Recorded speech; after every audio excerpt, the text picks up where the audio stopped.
सर्व शिक्षकांना माझी विनंती आहे, मॅडम सगळ्या शिक्षकांना विनंती आहे की तुम्ही असं काहीतरी काम करा, तुम्हाला प्रथम मदत लागत असेल तर आम्हाला सांगा, पण असं काहीतरी काम करा की जेणेकरून जे आहे ते आपण आपल्या शाळेसाठी आपण अतिशय चांगलं काम केलं पाहिजे। बाहेरचे मुलं सुद्धा आपल्या शाळेत येतील याची काळजी आपण घेतली पाहिजे।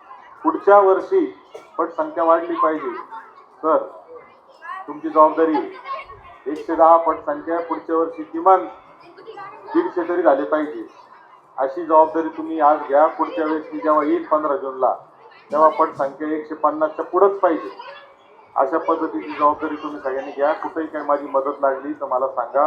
सगळ्यांना मी पुन्हा एकदा शुभेच्छा देतो, सगळ्या शिक्षकांना देखील नवीन शैक्षणिक वर्षाच्या शुभेच्छा देतो आणि मुलांची चांगली काळजी घ्या, मुलांना चांगलं शिकवा, त्यांना मोठं करा। त्याच्यासाठी जे जे करता येईल, ग्रामस्थ पण खूप चांगले, सगळं गाव अतिशय चांगल्या पद्धतीने तुम्हाला सगळेजण मदत करायला तयार आहे, तर तुम्ही त्यांची पण मदत घ्या। कुठं आमची मदत लागली आमची मदत घ्या।